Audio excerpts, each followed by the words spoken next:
Okay students, यहाँ पे हम देखते हैं fourth chapter motion in to dimensions.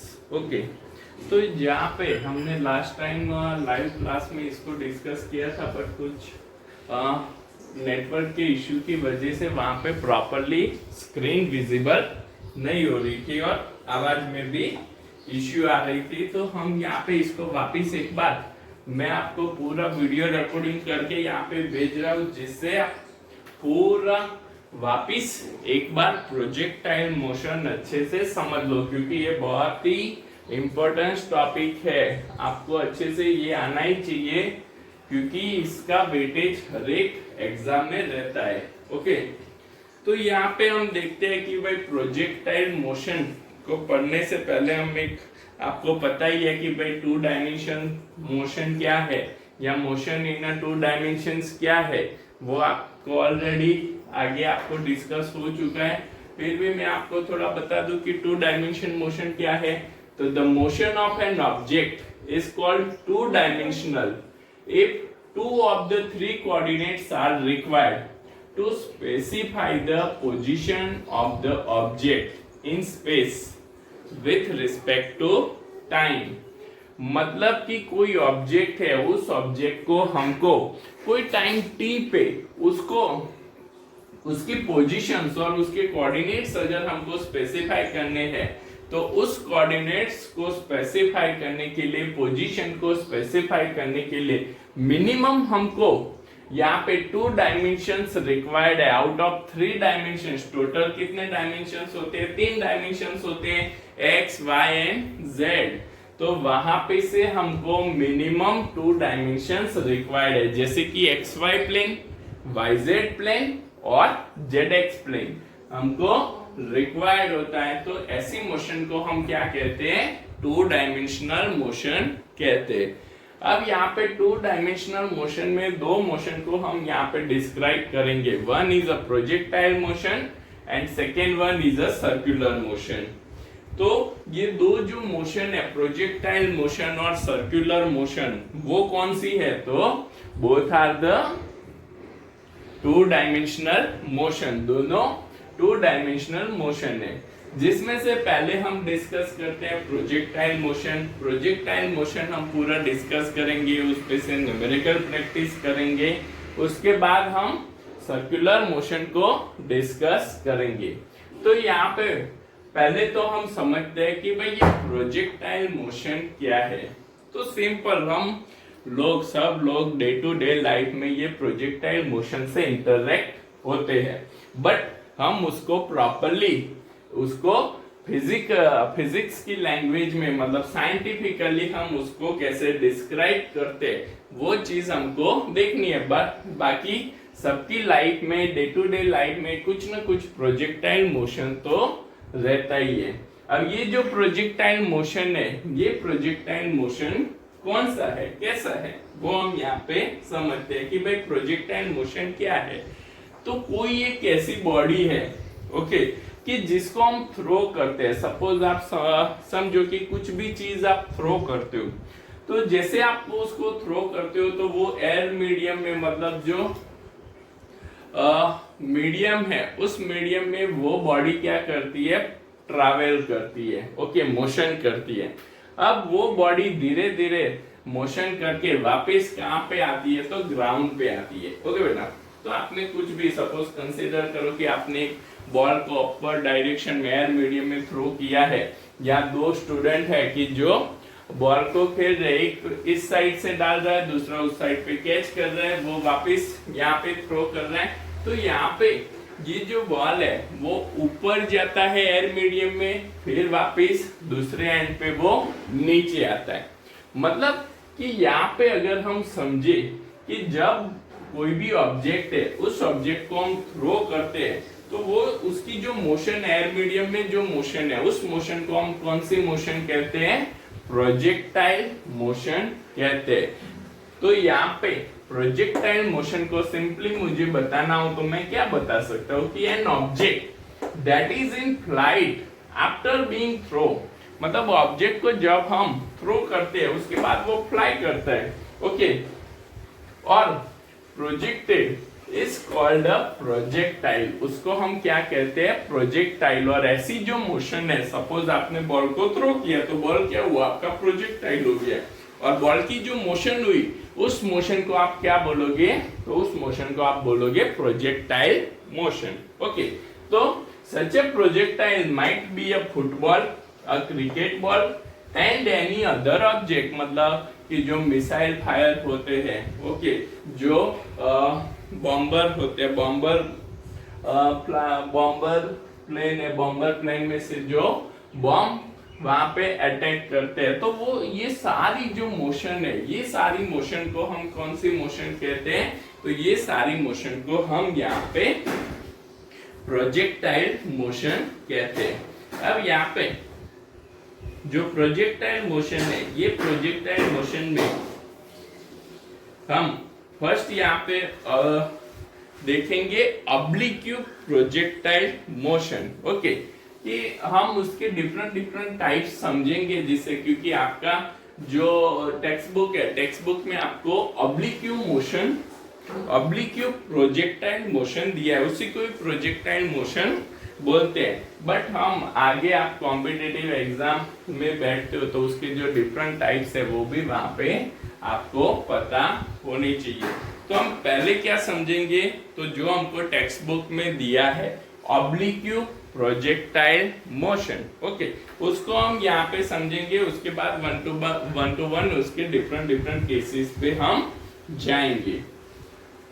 तो यहाँ पे ये जो प्रोजेक्टाइल मोशन है, ये प्रोजेक्टाइल मोशन के लिए कुछ एजम्पशंस यहाँ पे करने पड़ते हैं। जैसे कि आपको पता है कि भाई प्रोजेक्टाइल मोशन है, ये प्रोजेक्टाइल मोशन कहाँ पे, मतलब प्रोजेक्टाइल है कहाँ पे ट्रैवल कर रहा है, कहाँ पे ट्रैवल कर रहा है, तो ये प्रोजेक्टाइल मोशन एयर मीडियम में ट्रैवल करता है। तो आपको पता है कि भाई एयर मीडियम में, एयर मीडियम जब भी कोई बॉडी मोशन करता है तो उस पे क्या करता है, तो रेजिस्टिव फोर्स अप्लाई करता है। उसकी मोशन की ऑपोजिट डायरेक्शन में, मोशन की ऑपोजिट डायरेक्शन में वो क्या करता है, तो मोशन की ऑपोजिट डायरेक्शन में रेजिस्टिव फोर्स करता है, मतलब उसकी मोशन को क्या कर रहा है, अपोज कर रहा है।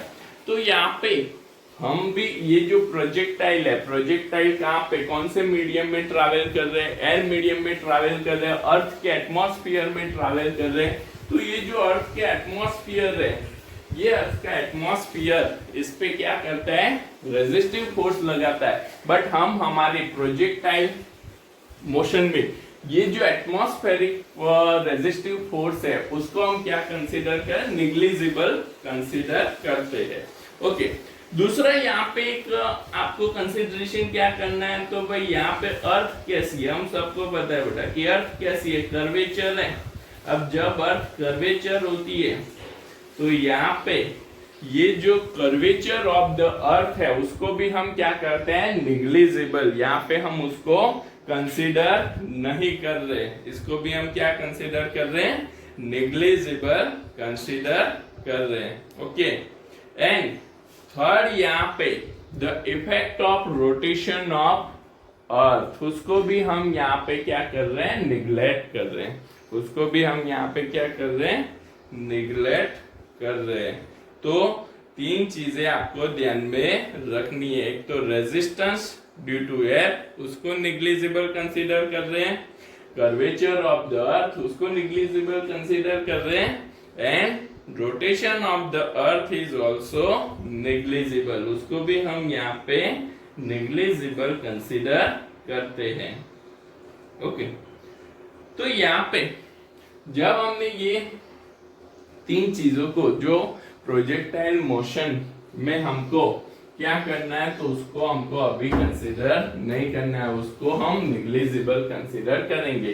तो फिर हमारी प्रोजेक्टाइल मोशन को हम वापस समझते हैं। तो प्रोजेक्टाइल मोशन है, तो ये प्रोजेक्टाइल मोशन क्या है, तो that is the two separate, जैसे मैंने बोला कि ये कौन सी टू डायमेंशनल मोशन है, टू डायमेंशनल मोशन है, तो इसको डिस्क्राइब करने के लिए हमको टू डायमेंशंस चाहिए। मतलब इसका मीनिंग क्या हुआ कि द मोशन ऑफ प्रोजेक्टाइल में be thought of two separate simultaneously, मतलब कि ये जो प्रोजेक्टाइल मोशन है ये दो ऐसे सेपरेट कंपोनेंट की बनी हुई है और ये दोनों कंपोनेंट साइमल्टेनियसली अकर होते हैं। समझना, प्रोजेक्टाइल मोशन में बी थॉट ऑफ, मतलब कि projectile motion is describe with the two components, they are separate and simultaneously occurring। दोनों क्या है, दोनों कंपोनेंट कैसे है, सेपरेट भी है और साइमल्टेनियसली वर्क करते हैं। वो कौन से कंपोनेंट है उसको हम आगे डिस्क्राइब करेंगे। जैसे कि हम समझते हैं कि भाई यहाँ पे ये जो प्रोजेक्टाइल है उसको हम XY प्लेन में प्रोजेक्टाइल करते हैं, तो जब इस प्रोजेक्टाइल को हम XY प्लेन में थ्रो करते हैं तो वहां पे उसकी जो वेलोसिटी है उस वेलोसिटी को हम जब भी डिस्क्राइब करते हैं, सपोज आपको पता है बेटा कि आपको कोई भी प्लेन में जब कोई पोजीशन दी हुई है, मतलब कोई कोऑर्डिनेट, उस पोजीशन का कोऑर्डिनेट्स आपको लिखना है, तो XY प्लेन में आप क्या लिखोगे, X का कोऑर्डिनेट भी लिखोगे और Y का कोऑर्डिनेट्स भी लिखोगे। उसकी पोजीशन सिर्फ ओनली X के कोऑर्डिनेट्स या ओनली Y के कोऑर्डिनेट से हम डिस्क्राइब नहीं कर सकते। तो same to same projectile motion है, यहाँ पे मोशन है मतलब क्या आ जाएगा, स्पीड ऑफ द प्रोजेक्टाइल आ जाएगा। तो स्पीड ऑफ द प्रोजेक्टाइल के यहाँ पे कितने कंपोनेंट्स होंगे, दो कंपोनेंट्स है which are separate and simultaneously occur, दोनों सेपरेट है और साइमल्टेनियसली चलते हैं। तो यहाँ पे हम ये दोनों कंपोनेंट क्या है और कौन से है उस चीज को समझते हैं। तो one component is along the horizontal direction. एक कंपोनेंट कौन सा है, तो समझो कि भाई कोई भी प्रोजेक्टाइल है, मैंने यहाँ पे फिगर में आपको दिखाया, तो यहाँ से मैंने ये जो ओरिजिन है, ये ओरिजिन से कोई भी ऑब्जेक्ट को थ्रो किया। मैंने क्या किया, ओरिजिन से कोई भी ऑब्जेक्ट को थ्रो किया। जब मैं ओरिजिन से कोई भी ऑब्जेक्ट को थ्रो कर रहा हूं, इसका मतलब क्या हुआ कि जब भी हमने ओरिजिन से इसको थ्रो किया तो ये कौन से प्लेन में चल रहा है, XY प्लेन हम यहाँ पे कंसीडर कर रहे हैं, तो X और Y प्लेन में इसको अब थ्रो भी कैसे किया है, तो थीटा नॉट एंगल पे हमने यहाँ पे इसको थ्रो किया है। इनिशियल स्पीड v0 और थीटा नॉट एंगल से हमने इसको थ्रो किया है। मतलब जब भी हमको इस स्पीड को डिस्क्राइब करना है, मतलब इसकी स्पीड को डिस्क्राइब करना है, तो आपको क्या करना पड़ेगा, आपको दो कंपोनेंट्स लेने पड़ेंगे। x डायरेक्शन का कंपोनेंट्स क्या होता है, तो इसकी स्पीड का मैग्नीट्यूड क्या है v0, और x डायरेक्शन का कंपोनेंट क्या हो गया, तो v0 into cos theta naught, और y डायरेक्शन का कंपोनेंट क्या हो गया, v0 into sine theta not. In short यहाँ पे आपको जो स्पीड है, स्पीड के कितने कंपोनेंट्स को डिस्क्राइब करना पड़ेगा, कितने कंपोनेंट्स को आप ध्यान में रखिए, प्रोजेक्टाइल मोशन को डिस्क्राइब कर सकते हो। तो there are two components, one component is along the horizontal direction. समझना एक कंपोनेंट कैसा है, तो यहाँ पे फिगर में समझो, ये हमारी हॉरिजॉन्टल एक्स एक्सिस जो ले रहे वो कौन सी है, तो वो हमारी हॉरिजॉन्टल एक्सिस है, और जो हम y पे ले रहे तो y हमारी कौन सी है, वर्टिकल एक्सिस हो जाएगी। तो यहाँ पे एक कंपोनेंट कौन सा है, तो हॉरिजॉन्टल डायरेक्शन में है, मतलब वो कौन सी डायरेक्शन में हुआ, x डायरेक्शन में हुआ। तो one component is along the horizontal direction.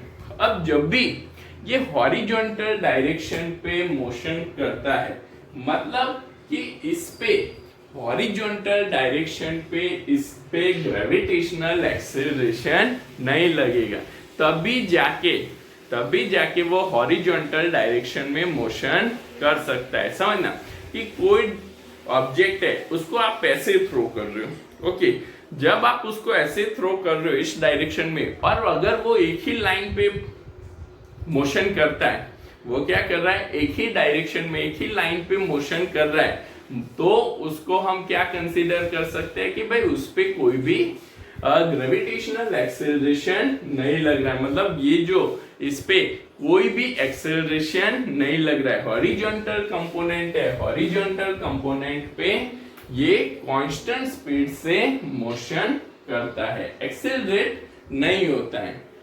अब दूसरा एक कंपोनेंट है, तो दूसरा कंपोनेंट क्या हो जाएगा, तो that is on the vertical direction and the other along the vertical direction. Second component is along the vertical direction with a constant acceleration due to the force of gravity.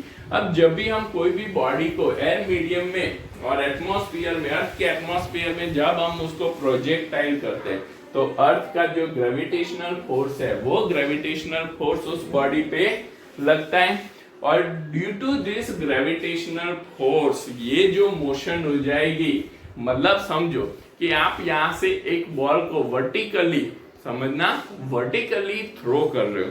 अब जब आप उसको vertically throw कर रहे हो तो वो ऊपर जाएगा, एक डिस्टेंस तक जाएगा, फिर वहां से वो क्या हो जाता है, रिटर्न बैक हो जाता है।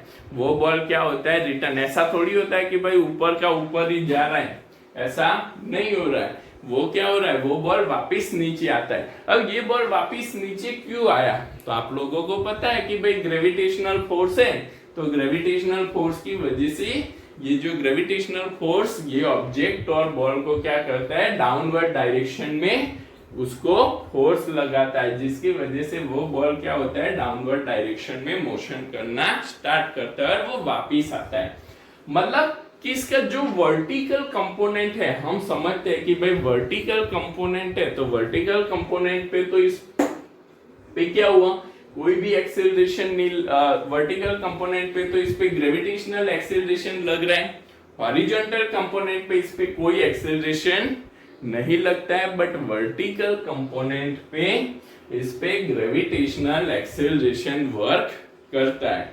मतलब कि प्रोजेक्टाइल मोशन है, प्रोजेक्टाइल मोशन के दो कंपोनेंट्स हो जाएंगे, एक कंपोनेंट है हॉरिजॉन्टल डायरेक्शन में, दूसरा कंपोनेंट है वर्टिकल डायरेक्शन में। हॉरिजॉन्टल डायरेक्शन का जो कंपोनेंट है उस पे एक्सेलरेशन अफेक्ट नहीं करता है, जबकि वर्टिकल डायरेक्शन का जो कंपोनेंट है उस पे ग्रेविटेशनल एक्सेलरेशन अफेक्ट करता है। ओके, अब हम इसको थोड़ा और आगे समझे। तो अब हमने यहाँ पे तो क्या किया है कि भाई ये जो प्रोजेक्टाइल मोशन हो रहा है, ओके, उसमें एयर मीडियम या एटमॉस्फेयर का जो रेजिस्टिव, मैंने आपको बताया कि रेजिस्टिव फोर्स तो हम यहाँ पे क्या कंसीडर कर रहे हैं, निग्लिजिबल कंसीडर कर रहे हैं, इसके इफेक्ट को हम निग्लिजिबल कंसीडर करते हैं। तो उसके बाद क्या होगा, तो suppose that The projectile is launched with a velocity v0, जैसे मैंने यहाँ पे आपको फिगर में दिखाया है, ओके, कि भाई हमने यहाँ पे एक तो कंसीडरेशन, सारे कंसीडरेशन कर लिए कि भाई इसका रेजिस्टिव फोर्स जो है एयर मीडियम का, वो क्या हम कंसीडर कर रहे हैं, निग्लिजिबल कंसीडर करते हैं। उसके बाद हम क्या करते हैं, तो हम कोई एक, सपोज दैट कि एक कोई प्रोजेक्टाइल है, उस प्रोजेक्टाइल को इनिशियल स्पीड v0 से हम यहाँ पे उसको प्रोजेक्टाइल कर रहे हैं, लॉन्च कर रहे हैं, और इसकी जो स्पीड है वो स्पीड क्या कर रही है, तो यहां से हमने v0 स्पीड से इसको लॉन्च किया, तो angle between the speed and that axis is θ0। हमने यहाँ पे क्या एज्यूम कर लिया है कि भाई जो स्पीड कंपोनेंट, स्पीड है, वो स्पीड एक्स एक्सिस के साथ कितना एंगल बना रही है, θ0 एंगल बना रही है, और इनिशियल स्पीड हम यहाँ पे एज्यूम कर रहे हैं v0 एज्यूम कर रहे हैं। ओके, तो यहाँ पे हमने इस प्रोजेक्टाइल को v0 इनिशियल स्पीड और θ0 एंगल से लॉन्च किया है, प्रोजेक्टाइल किया है। ओके, अब यहाँ पे जैसे हमने इसको प्रोजेक्टाइल किया, तो प्रोजेक्टाइल करने के बाद after the object has been projected the accelerating acting on it, मतलब जैसे इसको आप प्रोजेक्ट करोगे, मतलब इसको लॉन्च करोगे, तो जैसे ये लॉन्च होगा वैसे इस पे ग्रेविटेशनल एक्सेलरेशन लगना स्टार्ट हो जाएगा। तो जैसे ये लॉन्च हो रहा है उस पे ग्रेविटेशनल एक्सेलरेशन लग रहा है, और ये जो ग्रेविटेशनल फोर्स होता है, आपको पता है कोई भी बॉडी है, वो बॉडी जब वो फ्लाई करती है तो उस पे ग्रेविटेशनल फोर्स है, वो ग्रेविटेशनल फोर्स कौन सी डायरेक्शन में लग रहा है, it is directed vertically downward towards the centre of earth. वो कौन सी डायरेक्शन में लगती है, towards the centre of earth, मतलब डाउनवर्ड डायरेक्शन में यहाँ पे लग रही है। तो ग्रेविटेशनल फोर्स डाउनवर्ड डायरेक्शन में लगता है, तो ये क्या होगा, तो it is accelerating, acting on it is that due to gravity which is directed vertically downward. ये क्या होता है, ग्रेविटी जो है वो ग्रेविटी वर्टिकली डाउनवर्ड डायरेक्शन में लगती है। अब यहाँ पे डाउनवर्ड डायरेक्शन है, तो आप देखो समझो फिगर में, तो मैंने एक्सेलरेशन जो है वो एक्सेलरेशन को कैसे दिखाया है, तो वर्टिकली वो क्या लग रहा है, डाउनवर्ड डायरेक्शन में, तो मैंने माइनस जी क्यूब। तो अपवर्ड डायरेक्शन लेते हैं तो पॉजिटिव वाई एक्सिस है, डाउनवर्ड डायरेक्शन लेते हैं तो नेगेटिव वाई एक्सिस है। पॉजिटिव वाई एक्सिस का यूनिट वेक्टर क्या होता है, जे कैप, और नेगेटिव वाई एक्सिस का यूनिट वेक्टर क्या होता है, माइनस जे कैप। ये आपको पता है यूनिट वेक्टर। ओके बेटा, तो यहाँ पे डाउनवर्ड डायरेक्शन मतलब क्या हो गया, नेगेटिव वाई। ये ग्रेविटेशनल है, फोर्स कौन सी डायरेक्शन में लग रहा है, ग्रेविटेशन एक्सेलरेशन की डायरेक्शन क्या है, तो नेगेटिव वाई है। इसलिए हमने यहाँ पे एक्सेलरेशन को क्या ले लिया है, E इक्वल्स टू माइनस जी। जी क्या है, तो ग्रेविटेशनल एक्सेलरेशन।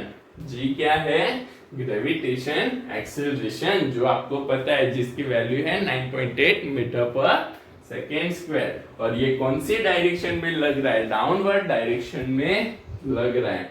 तो यहाँ पे एक्सेलरेशन तो जो है माइनस जे इंटू जे कैप, समझ में आ गया कैसे लिया मैंने। ओके बेटा, अब यहाँ पे जैसे हम पूरी ये स्टोरी कर रहे हैं, तो जिसमें मैंने आपको बताया कि भाई हॉरिजॉन्टल कंपोनेंट है, उस पे तो कोई भी एक्सेलरेशन नहीं लगता है, मतलब कि उसका एक्स डायरेक्शन, हॉरिजॉन्टल कौन सी हुई, एक्स डायरेक्शन हुई, तो हॉरिजॉन्टल पे इसका जो एक्सेलरेशन कंपोनेंट है वो क्या हो जाएगा, जीरो हो जाएगा। एंड वर्टिकल जो कंपोनेंट है, अब वर्टिकली भी ये जो एक्सेलरेशन है कैसा लग रहा है, डाउनवर्ड, इसलिए मैंने वर्टिकल कंपोनेंट जो ए ऑफ वाई है उसको क्या लिया है, A of Y equals to minus G, मतलब ग्रेविटेशन एक्सेलरेशन लग रहा है, तो A of Y equals to हमने माइनस जी कंसीडर किया है। ओके, तो अब इससे आगे हम डिराइव करते हैं कि इसको हम कैसे ले सकते हैं। तो यहाँ पे क्या हो जाएगा, तो ये तो हमको एक्सेलरेशन तो पता चल गया।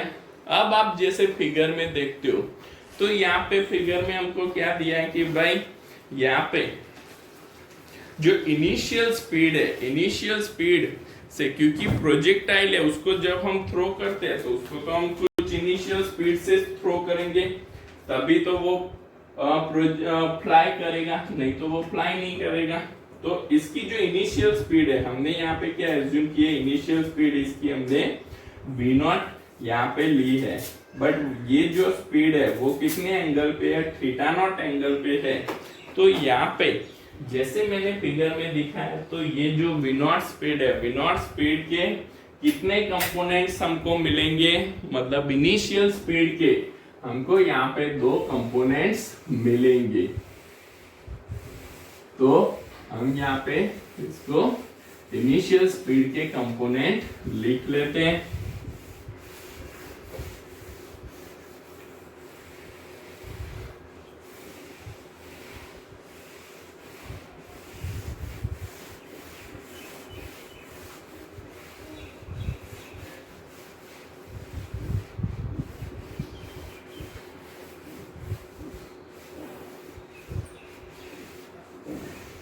फिगर को हम यहाँ पे रहने देते हैं क्योंकि वो हमको चाहिए अभी रेफरेंस के लिए। ओके, तो यहाँ पे ये यहाँ से हम यहाँ पे निकाल लेते हैं कि भाई इसके स्पीड के दो कंपोनेंट है, स्पीड के दो कंपोनेंट हमको कौन से मिलेंगे। तो यहाँ पे if we take the initial position,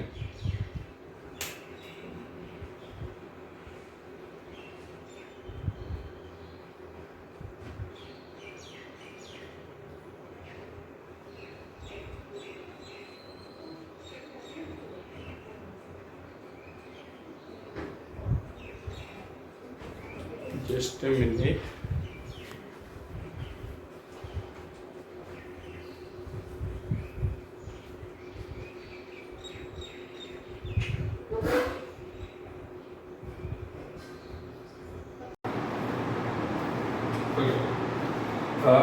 यहाँ पे हम इनिशियल स्पीड कंपोनेंट लिखते हैं, तो the component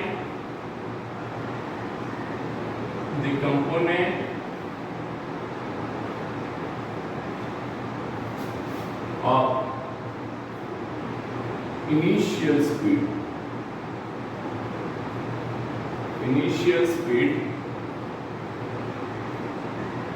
is given as, जैसे हमने फिगर में देखा था, तो फिगर में इनिशियल स्पीड हमारी क्या दी हुई है, तो फिगर में इनिशियल स्पीड हमारी दी है v0। ओके, तो उसका x डायरेक्शन का कंपोनेंट जैसे हमने फिगर में देखा, तो x डायरेक्शन का कंपोनेंट हमको क्या मिलेगा, v0x equals to v0 cos theta. इसको हम दे देते इक्वेशन 1, cos थीटा नॉट, हमने थीटा नॉट लिया है, और y डायरेक्शन का कंपोनेंट हमको मिलेगा v0 sin थीटा नॉट, जिसको हम दे देते हैं इक्वेशन 2। तो हमको यहाँ पे इनिशियल स्पीड के दो कंपोनेंट मिले। अब यहाँ पे हम कंसीडर करते हैं कि भाई ये जो हमारा प्रोजेक्टाइल है, प्रोजेक्टाइल इनिशियली इसकी पोजीशन क्या थी, तो इनिशियली ये प्रोजेक्टाइल कहाँ पे था, तो ओरिजिन पे था। तो हम यहाँ पे इनिशियल पोजीशन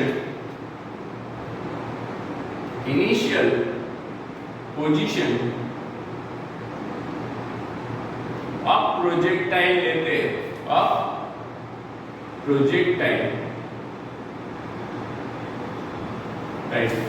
इस, तो यहाँ पे इनिशियल पोजीशन हम क्या लेते हैं, इस ओरिजिन से ये प्रोजेक्टाइल होता है, मतलब प्रोजेक्ट होता है, मतलब ये बाहर से उसको हम थ्रो करते हैं, as shown in the figure, as shown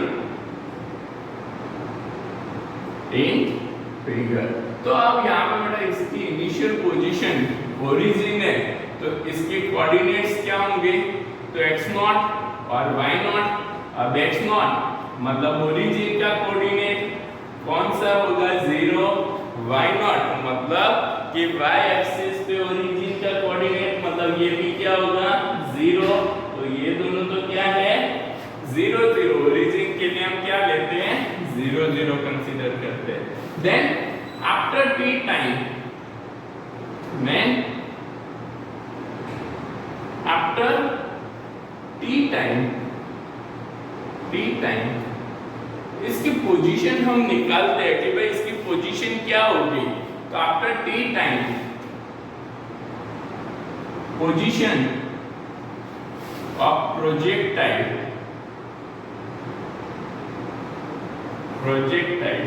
इस, तो यहाँ पे उसकी पोजीशन हम क्या कंसीडर करते हैं, x कंसीडर करते हैं। ओके बेटा, अब यहाँ पे हमको क्या बोला है कि भाई इनिशियली ये 0 0 से हमने इसको प्रोजेक्ट किया है, मतलब इसको हमने वहां से थ्रो किया है ऑब्जेक्ट को। तो जब इसको प्रोजेक्ट हम करते हैं, कि जब हम इसको प्रोजेक्टाइल करते हैं, लॉन्च करते हैं जब हम इस प्रोजेक्टाइल को, तो आफ्टर टी टाइम ये तो मोशन कर रहा है, इनिशियल स्पीड v0 से हम इसको प्रोजेक्टाइल करेंगे, तो यहाँ पे v0 स्पीड से जब हमने इसको लॉन्च किया है, तो आफ्टर टी टाइम इसकी पोजीशन क्या होगी, या इसने कितना डिस्टेंस कवर किया है, तो x एक्सिस का इनिशियल स्पीड का कंपोनेंट क्या है, v0x, और टाइम कितना ले रहे हैं, t। तो ये क्या हो जाएगा, v0x into t हो जाएगा। डिस्टेंस इक्वल्स टू क्या होता है, speed into time. Distance equals to क्या होता है, स्पीड इनटू टाइम। अब v0x तो हमको पता है, v0 cos theta not into time t, v0 cos theta not into time t।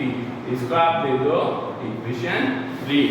Same as y के लिए क्या होगा, v0y इनटू टाइम t, तो ये हो जाएगा v0 sin theta not into time t। तो यहाँ पे आफ्टर t टाइम हमको इसकी पोजीशन, सॉरी ये तो y एक्सिस में तो क्या होगा, तो y एक्सिस पे तो ये कैसे मोशन करेगा बेटा, तो जैसे हमने बोला था कि y एक्सिस पे इस पे क्या लगता है, ग्रेविटेशन एक्सेलरेशन लगता है, तो हमको इसको कैसे लेना पड़ेगा, तो ग्रेविटेशन एक्सेलरेशन को भी कंसीडर करना पड़ेगा। तो v naught y into t minus 1/2 GT²। आपने जो डिस्प्लेसमेंट का फॉर्मूला लिया है उसी को हम यहाँ पे यूज कर रहे हैं। तो v not sine theta naught minus 1/2 GT², इसको हम फॉर्मूला नंबर 4 दे देते हैं। ओके, तो यहाँ पे हमको t टाइम पे इसकी पोजीशन भी मिल गई, x और y दोनों कोऑर्डिनेट्स। अब यहाँ पे हम इसकी स्पीड कंसीडर कर लेते हैं बेटा कि भाई इसकी स्पीड क्या है। तो स्पीड के कंपोनेंट्स अगर हम लेते हैं कि भाई after t time,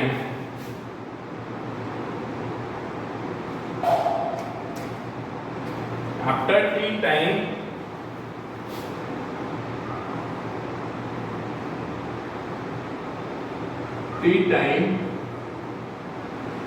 speed of projectile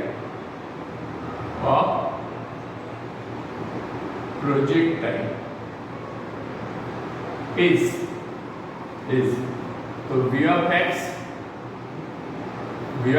equals to क्या हो जाएगा कि भाई t टाइम के बाद इसकी स्पीड कितनी होगी, तो x में तो क्या है, कोई भी इसमें एक्सीलरेशन नहीं लग रहा है, मतलब जितनी उसकी इनिशियल स्पीड होगी वही रहेगी। तो वो हम लिख लेते हैं, उसको हम इक्वेशन दे देते हैं 5। और vy, अब यहाँ पे क्या होता है बेटा, तो यहाँ पे होता है ग्रेविटेशन एक्सीलरेशन लगता है, मतलब कि जब हम कोई बॉडी को अपवर्ड डायरेक्शन में थ्रो करते हैं तो उस पे ग्रेविटेशन एक्सीलरेशन डाउनवर्ड डायरेक्शन में लगता है, मतलब उसकी स्पीड वहां पे क्या होती जा रही है, डिक्रीज। इनिशियल स्पीड से वहां पे उसकी स्पीड कितनी डिक्रीज होगी, तो इनिशियल स्पीड है उसकी v नॉट y माइनस उसकी स्पीड कितनी डिक्रीज होगी, g इंटू टी जितनी डिक्रीज होगी, क्योंकि डाउनवर्ड डायरेक्शन में इस पे ग्रेविटेशन एक्सीलरेशन लगता है। ये जो फॉर्मूला है v equals to v naught t plus at, उस पे से हमने ये लिखा v naught y minus gt। अब v नॉट y तो क्या है बेटा, तो v not sine theta naught minus gt, इसको आप दे दो इक्वेशन 6। मतलब हमको यहाँ पे t टाइम के बाद उसके कोऑर्डिनेट्स x और y और उसकी स्पीड हमको v of x and v of y मिल जाएगी। तो यहाँ पे ये तो स्पीड हमको मिल गई ना। इससे आगे हम देखते हैं कि भाई ये जो प्रोजेक्टाइल है, ये प्रोजेक्टाइल के बेसिक कंपोनेंट्स हमने यहाँ पे लिखे, जिसमें हमको पोजीशन मिल गई, इसमें हमको यहाँ पे पोजीशन वेक्टर मिल गया, स्पीड मिल गया, हमको इनिशियल स्पीड मिल गया।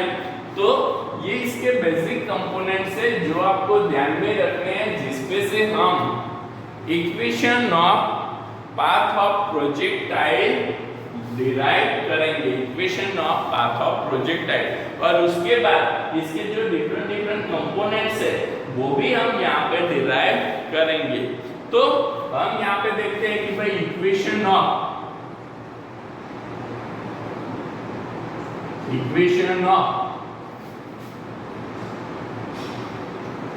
पाथ ऑफ प्रोजेक्टाइल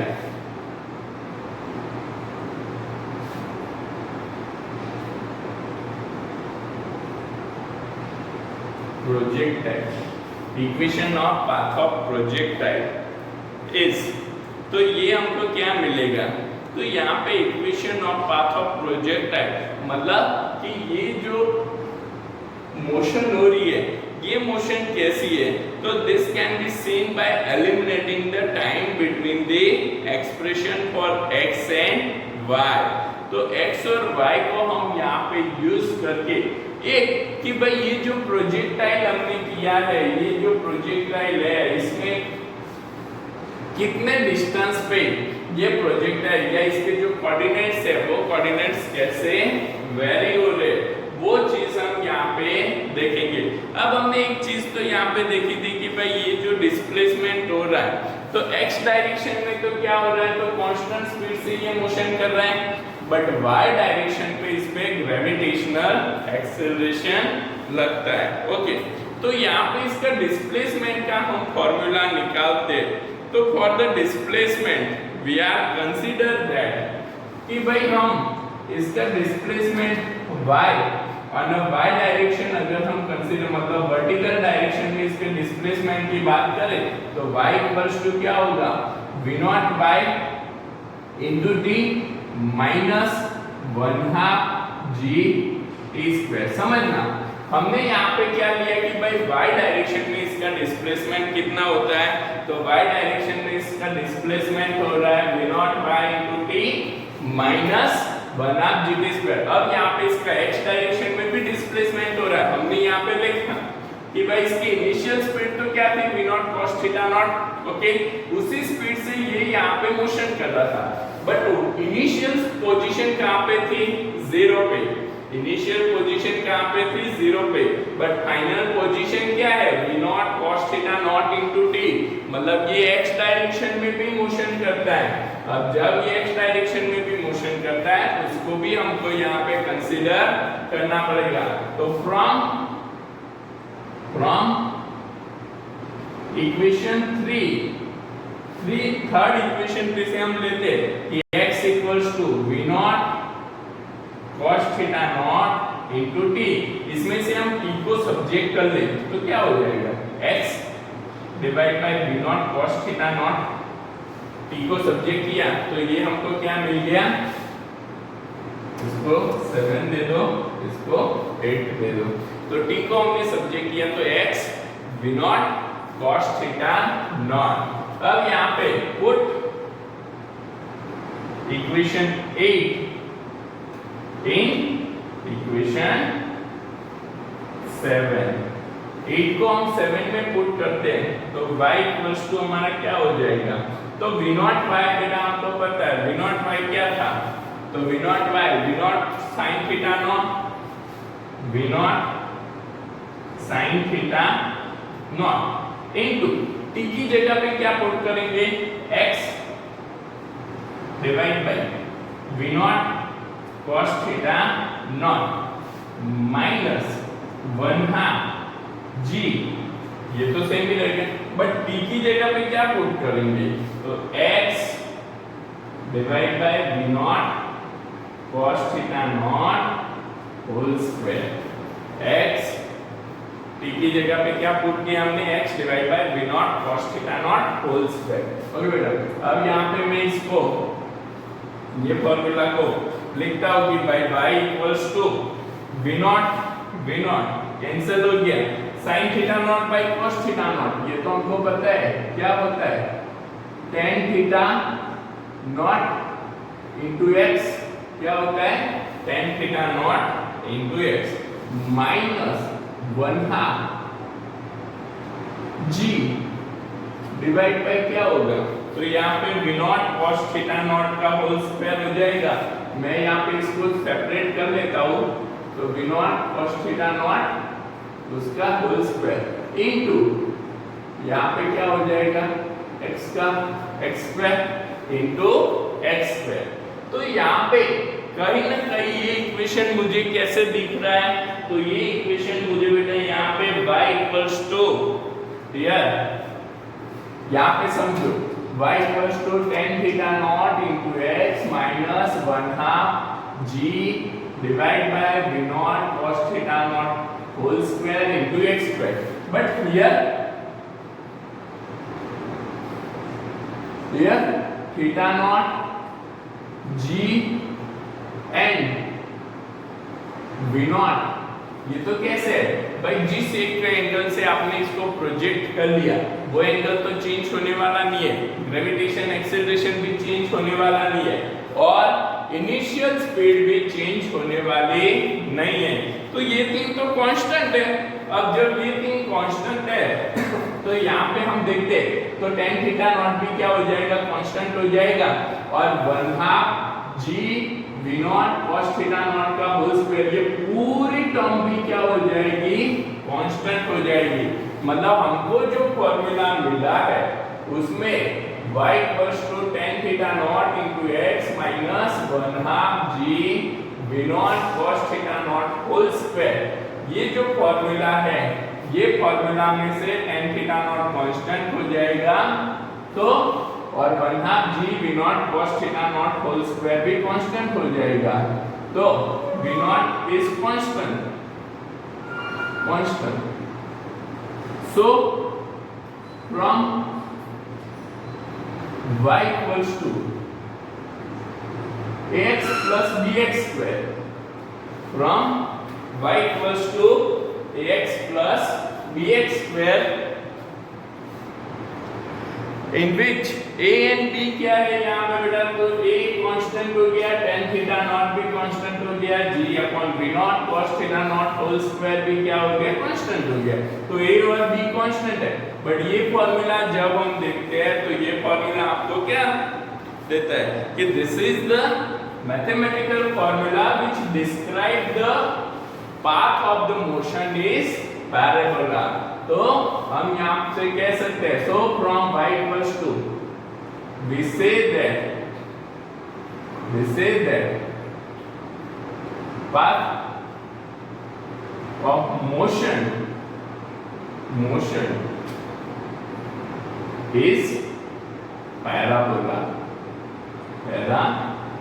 कौन सा है ये, पैराबोला है।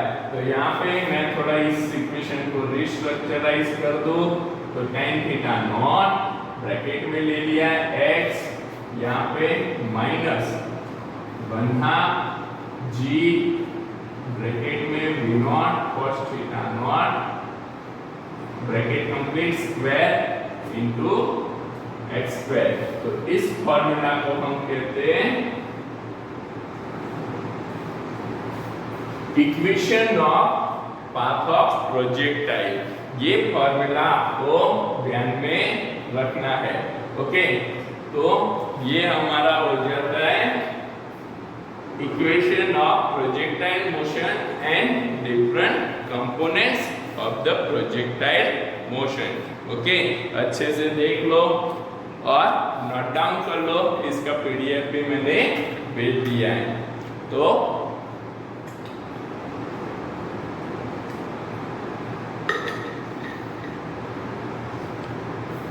जिनका वीडियो में कुछ इश्यू आ रहा था वो यहाँ पे पूरा वीडियो देख के उसको सॉल्व आउट कर सकते हैं।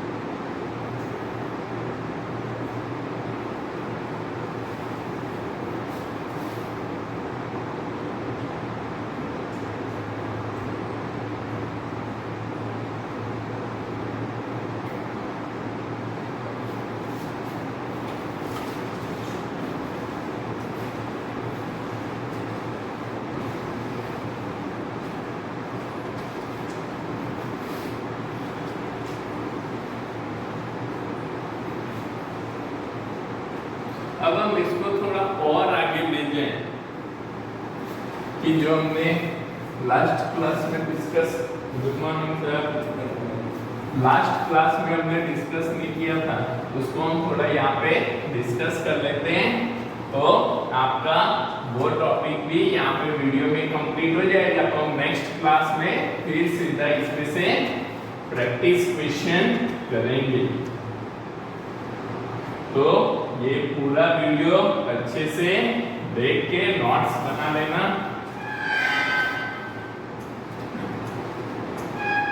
जिससे आपका पूरा टॉपिक अच्छे से क्लियर हो जाए। अच्छे से इसको प्रिपेयर करना, दो बार मेहनत की है।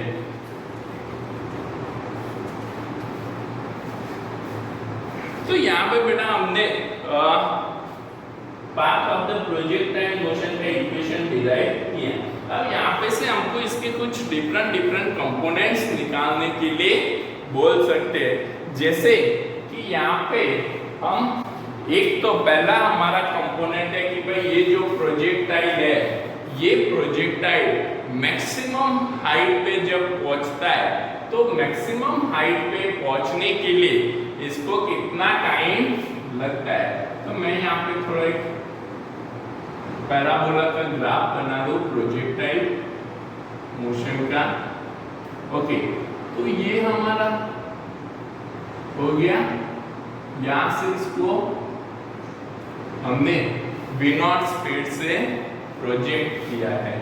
Okay,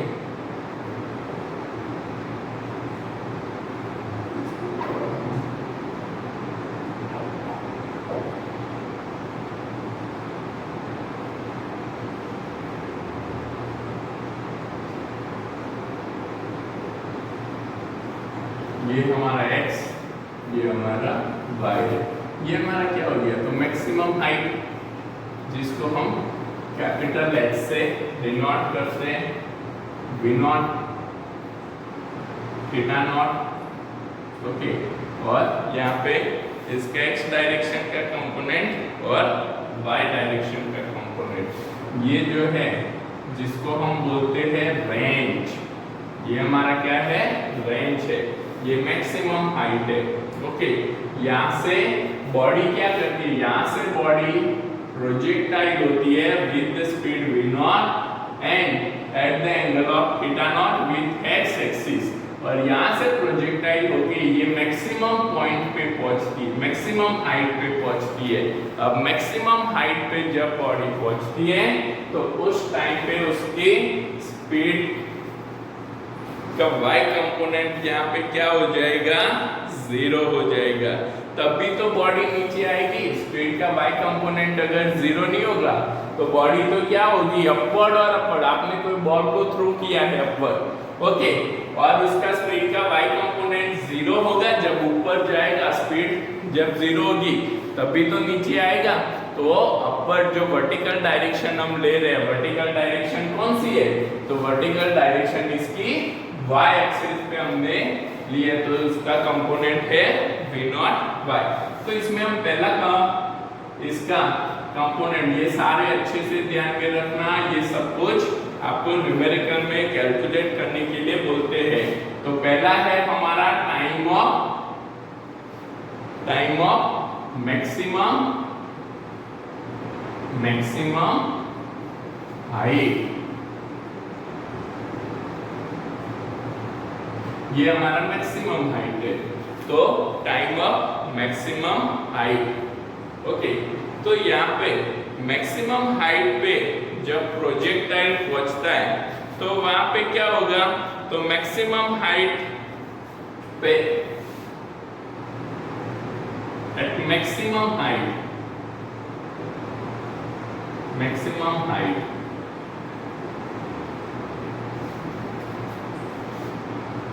speed of y component means v of y equals to 0। ये क्या हो जाता है, 0 हो जाता है। and that time and the time taken to and the time taken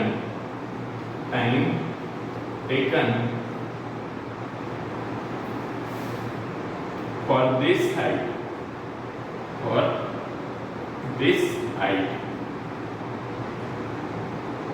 is called time of maximum height, is called time of maximum height। Okay, and it is denoted as T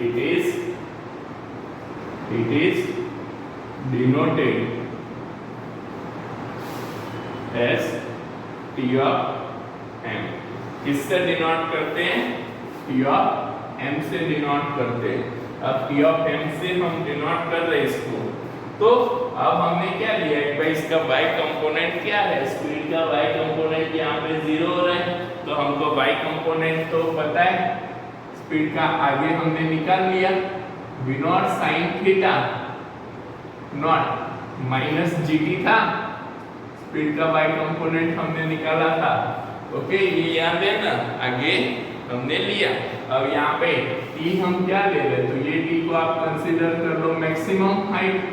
अब v of y ये तो हम 0 consider कर रहे हैं, तो v not sin theta naught minus g into T of m।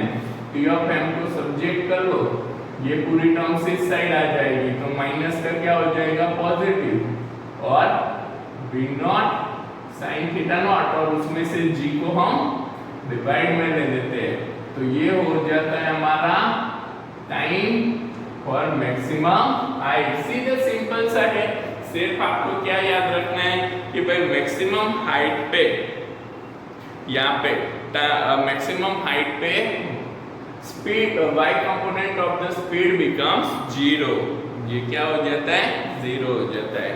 Okay, तो एक तो ये मैक्सिमम हाइट के लिए टाइम, दूसरा है टोटल टाइम ऑफ फ्लाइट। इसी में ही टोटल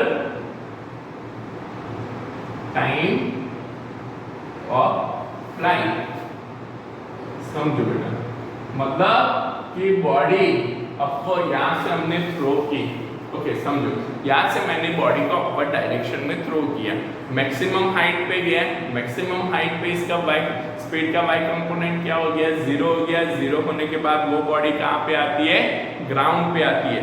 जब ये बॉडी ग्राउंड पे आती है, मतलब जहां से इसको हमने प्रोजेक्टाइल किया, जहां से हमने इसको लॉन्च किया, वहीं पे ही आ रही है, मतलब वापिस y इक्वल्स टू 0 सपोज हम कंसीडर करते हैं, ओरिजिन से इसको लॉन्च किया और वापिस ये कहाँ पे आ रही है, ओरिजिन पे आ रही है, मतलब इसका y कंपोनेंट तो क्या हो गया 0 हो गया, मतलब means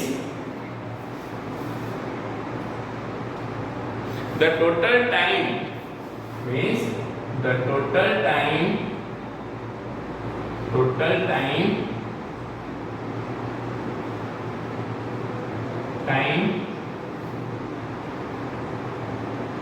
taken by the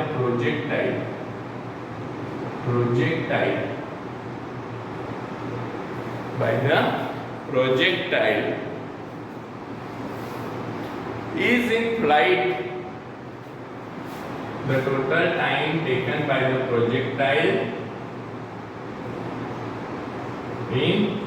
is in flight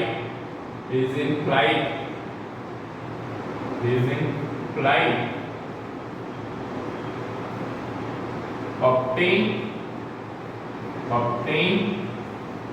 by putting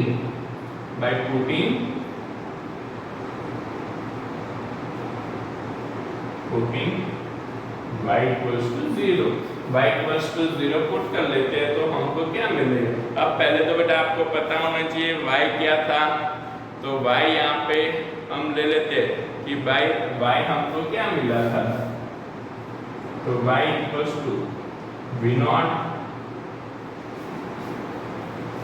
okay, y equals to क्या था v not sin theta naught minus 1/2 into t minus 1/2 GT²। यहाँ पे इंटू टी था, y आप आगे इक्वेशन में देख सकते हो क्या था, v not sin theta not into t minus 1/2 GT²। Final position क्या थी, जो प्रोजेक्टाइल है उसकी फाइनल पोजीशन हमको मिलती है y equals to v not sin theta not into t minus 1/2 GT²। अब यहाँ पे y इक्वल्स टू क्या पुट करना है 0, तो 0 पुट कर लो, तो v not sin theta not t minus 1/2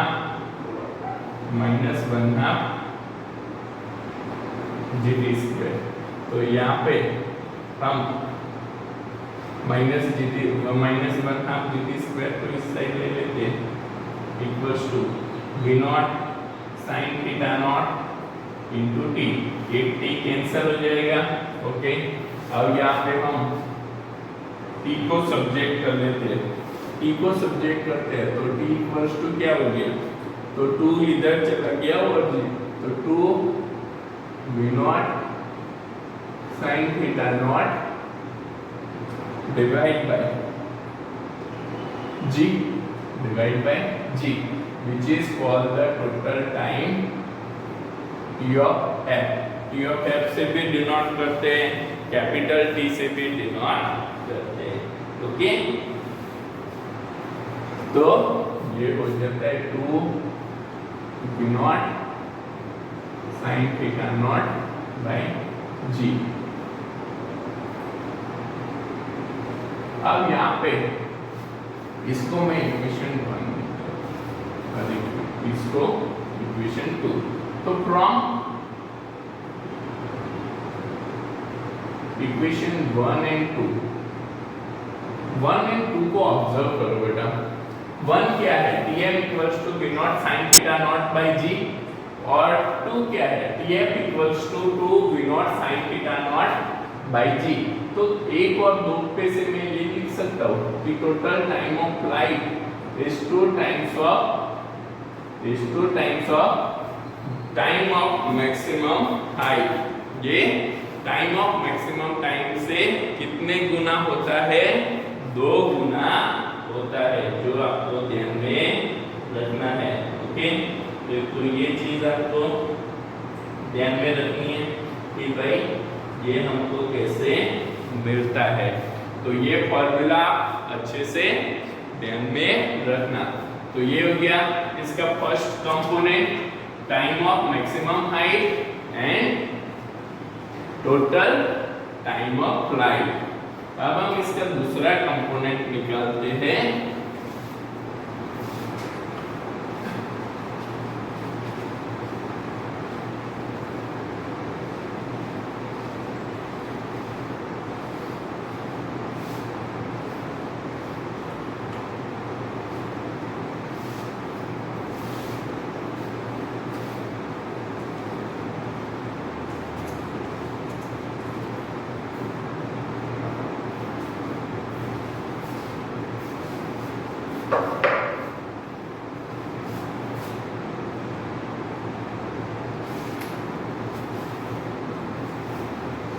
maximum height of projectile.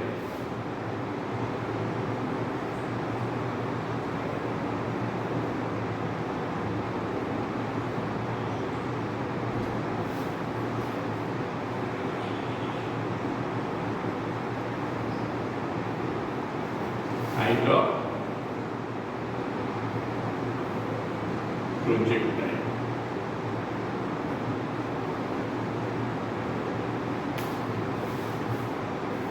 तो मैक्सिमम हाइट क्या है, तो the maximum height h of m reached by the projectile,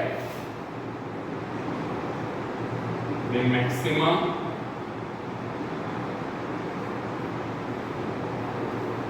height किससे डिनोट करते हैं, तो h of m, height h of m reached by the projectile, reached by the projectile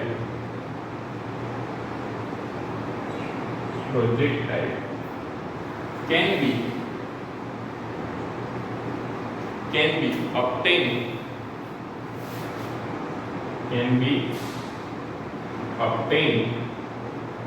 by putting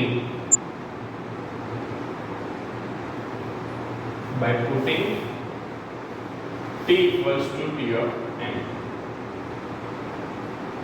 t equals to t of n in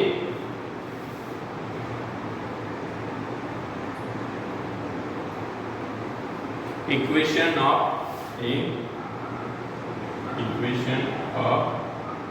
displacement. Okay बेटा, अब displacement का formula जो हमने y equals to क्या लिया था, तो y equals to v naught. Okay, y equals to क्या था हमारा, तो v नॉट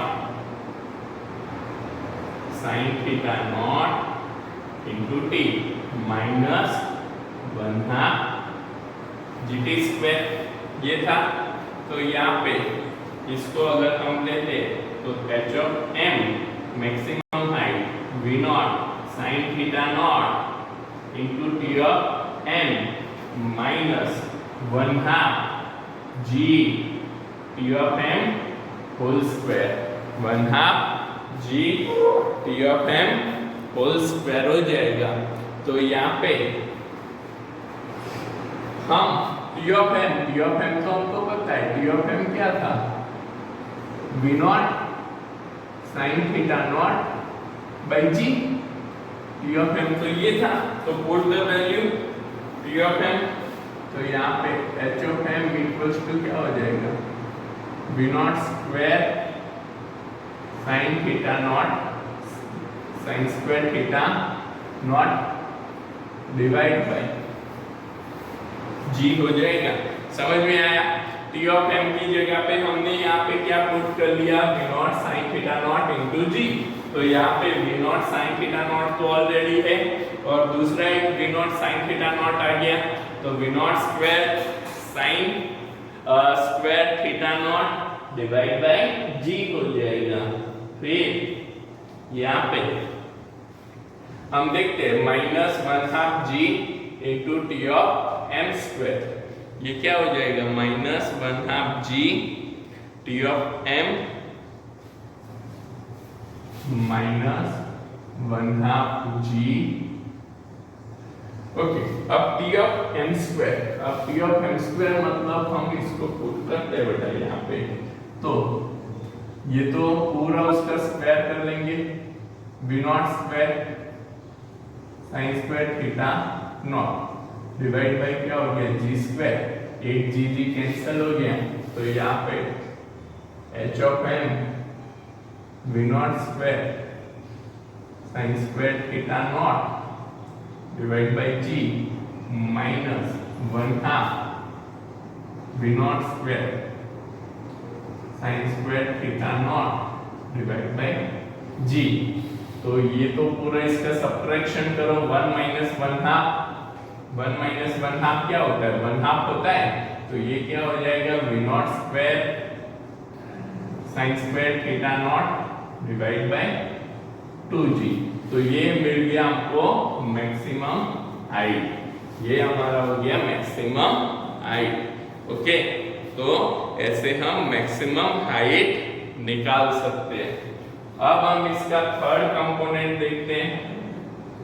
तो थर्ड कंपोनेंट इसका है horizontal range of A projectile, horizontal range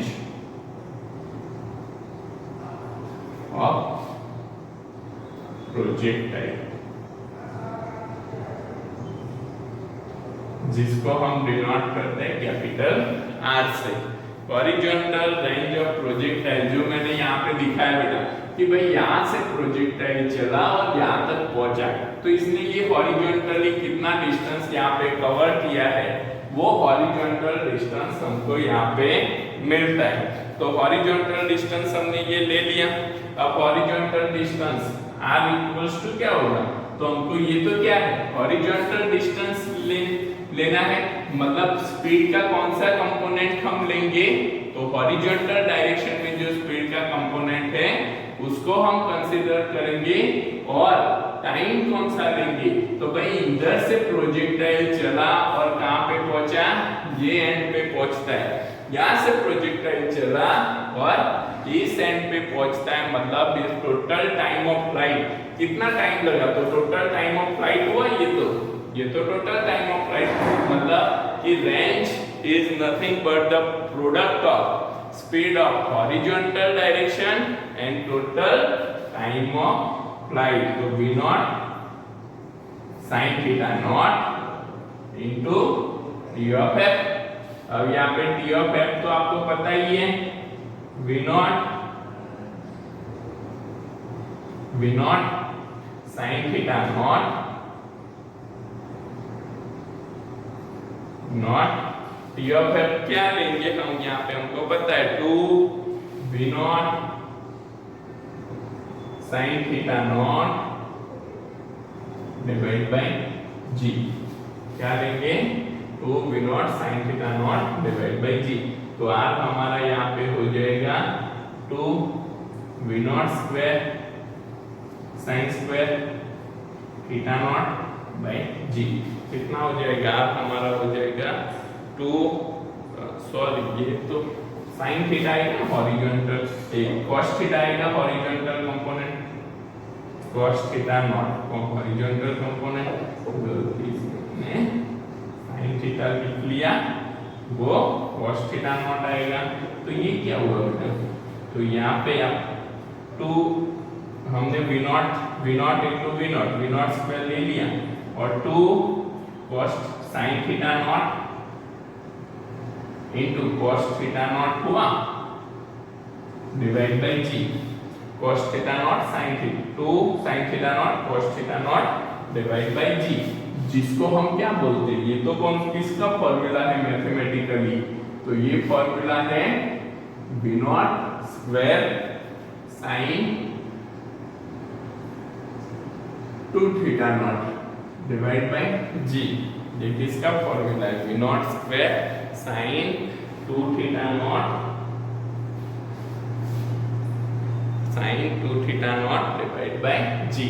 okay, अब यहाँ पे एक तो हमको ये हो गया, दूसरा इसी में ही अगर हम देखें तो मैक्सिमम रेंज हमको निकाल कि भाई मैक्सिमम ये कितने डिस्टेंस तक प्रोजेक्टाइल जा सकता है, जिसको हम बोलते हैं मैक्सिमम रेंज। ओके, कि भाई यहाँ से मैं, आपको पता होगा कि भाई यहाँ से हम कितने एंगल पे इसको प्रोजेक्ट है, सपोज 0 पे प्रोजेक्टाइल करते हैं तो प्रोजेक्टाइल कहाँ पे, वहां पे ही पड़ा रहेगा। 0 एंगल से प्रोजेक्टाइल करते हैं तो वो तो वहां का वहां ही रहेगा। ग्राउंड पे आप इसको फेंकते हो तो अगर 90 पे करते हो तो ऊपर जाएगा तो भी वहां का वहां, यहाँ से ऊपर गया 90 डिग्री पे हमने प्रोजेक्टाइल किया, वापिस वो ओरिजिन पे आ जाता है। बट अगर हम इसको 45 डिग्री समझो, यहाँ से 45 डिग्री एंगल पे इसको हम प्रोजेक्टाइल करते हैं बॉडी को, तो वो मैक्सिमम हाइट पे जाता है। मतलब कि यहाँ पे मैक्सिमम हाइट के लिए हमको कितने एंगल पे इसको प्रोजेक्टाइल करना पड़ेगा, क्योंकि R में R अगर हम देखते 2 theta not maximum sin 2 theta not maximum होगा, तब जाके हमें ये रेंज मैक्सिमम मिलेगी। तो यहाँ पे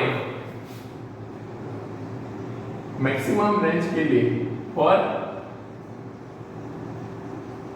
मैक्सिमम रेंज आरमैक्स किससे डिनोट करते हैं, Armax, Armax max sin 2 theta for maximum range Armax sin 2 theta must be sin 2 theta must be max। ये क्या होना चाहिए, मैक्सिमम होना चाहिए। अब sin 2 थीटा मैक्सिमम कब होता है, तो it is maximum when theta naught equals to 45 degree. Theta naught 45 degree put करो तो sin 2 थीटा 90 डिग्री हो गया, sin 90 क्या हो जाता है, मैक्सिमम हो जाता है। sin 2 into 45 डिग्री समझो, तो sin 90 डिग्री, अब sin 90 तो क्या होता है, 1 होता है, ये तो 1 हो गया, तो Rmax हमारा क्या मिल जाएगा, तो Rmax equals to v nought square by G. Rmax equals to v nought square by G. तो ये हो गया हमारा ऑब्लिक्यू प्रोजेक्टाइल मोशन। ओके बेटा, ऑब्लिक्यू प्रोजेक्टाइल मोशन में आपको इतने कंपोनेंट्स ध्यान में रखने हैं। ये सारी चीजें जो मैं यहाँ पे वीडियो लिंक भेज रहा हूँ वो अच्छे से देख के इसको वापस रिवाइज करके कंप्लीट कर लेना। ओके, फिर नेक्स्ट टाइम इसके और दूसरे केस हम प्रोजेक्टाइल मोशन के समझेंगे और उस पे से क्वेश्चन समझेंगे। Okay, thank you.